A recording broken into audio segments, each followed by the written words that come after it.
Hello বন্ধুরা, good morning. কেমন আছো তোমরা? আশা করি তোমরা খুব ভালো আছো। তো খুব সকাল সকাল আমি ঘুম থেকে উঠে গেছি। তো বাইরের দিকটা তোমাদেরকে একটু দেখিয়ে নিচ্ছি। দেখো বাইরে খুবই অন্ধকার, আর তোমরা সরস্বতী মাকে দেখে নিচ্ছি, বুঝতে পারছো এই ভিডিওটা আমি কী ব্যাপারে ভিডিওটা নিয়ে এসেছি। আসলে এই ভিডিওটা হলো সরস্বতী পূজার ভিডিও। তো আমি অনেকটা লেট হয়ে গেছে, আমি জানি তোমরা আমাকে পাগল বলবে যে সরস্বতী পূজার ভিডিও এত লেট করে দিচ্ছি। তো কি আর করার আছে, আমার ছেলের ফাইনাল এক্সাম মাধ্যমিকের।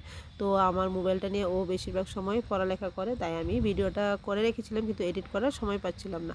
তো যাই হোক, আজকে একটু সময় পেয়েছি, তো তাই আমি ভয়েস ওভারটা দিয়ে তোমাদের সাথে ভিডিওটা শেয়ার করছি। যদি ভালো লাগে একটু দেখে নিও। হ্যাঁ, তো দেখো বাইরের দিকটা পুরোই অন্ধকার। আমি খুব সকালে ঘুম থেকে উঠেছিলাম, কারণ সরস্বতী পুজোটা হয়েছিল রবিবার এবং সোমবার, 2 দিন পেয়েছিল।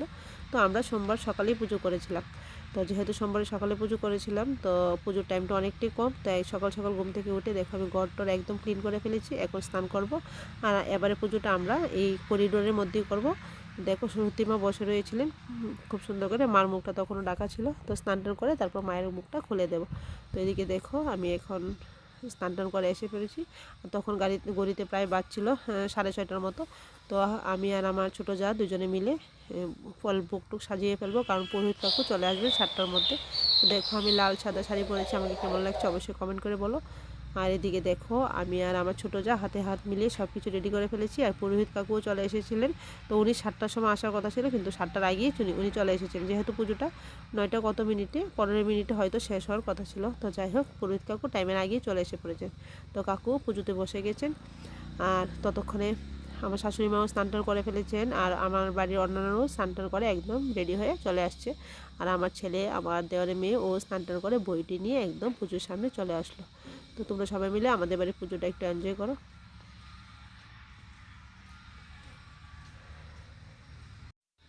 তো ধূপ ধুলো সব জ্বালিয়ে দিলাম। তো মায়ের পুজো স্টার্ট হয়ে যাচ্ছে। আর আমি যে ভয়েস ওভারটা দিচ্ছি, কথাগুলো একটু বুঝতে কষ্ট হবে, কারণ আমার প্রচণ্ড সর্দি কাশ, তাই কথাগুলো বলছি যে ভয়েসটা একটু অন্যরকম শোনা যাচ্ছে। তো কষ্ট করে একটু বুঝে নিও। আর দেখো পুজো স্টার্ট হয়ে গেছে। আর আমাদের বাড়ির সরস্বতী প্রতিমাটা কেমন হয়েছে অবশ্যই কিন্তু কমেন্ট করে বলো। তো দেখো এদিকে আমার ছেলে আর আমার দেওয়ার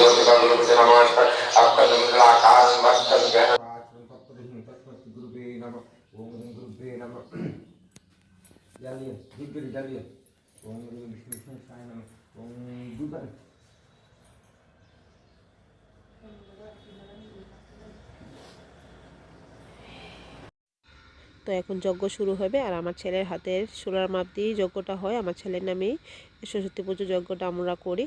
তো এবার তো আমার ছেলের মাধ্যমিক এক্সাম, তো শনিবার থেকে ওর এক্সাম। তোমরা সবাই ওকে একটু আশীর্বাদ করো, ও যেন ভালো করে ঠিকঠাকভাবে পরীক্ষা দিতে পারে।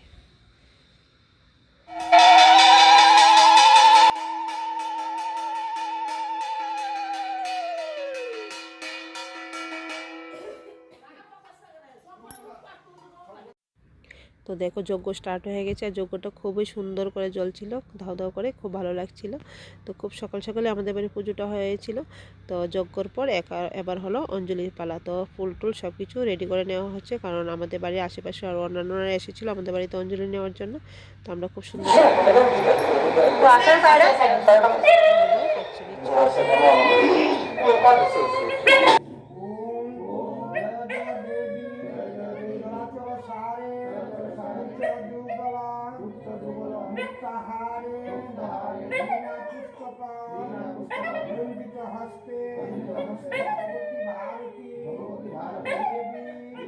নমস্তুতে ঈশ্বর সচ্চন্দন বিল্লপত্র পুষ্পাঞ্জলি নমো ওম সরস্বতী নমো নমঃ।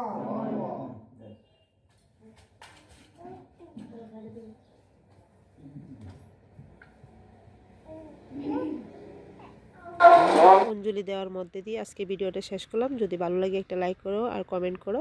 আবারও দেখা হবে তোমাদের সাথে একটা নতুন দিনে নতুন ভিডিওতে। তো আজকের মতো এই পর্যন্ত, একটু লেট হয়ে গেলে ভিডিওটা দিতে। সবাই ভালো থাকবে, সুস্থ থাকবে, টাটা।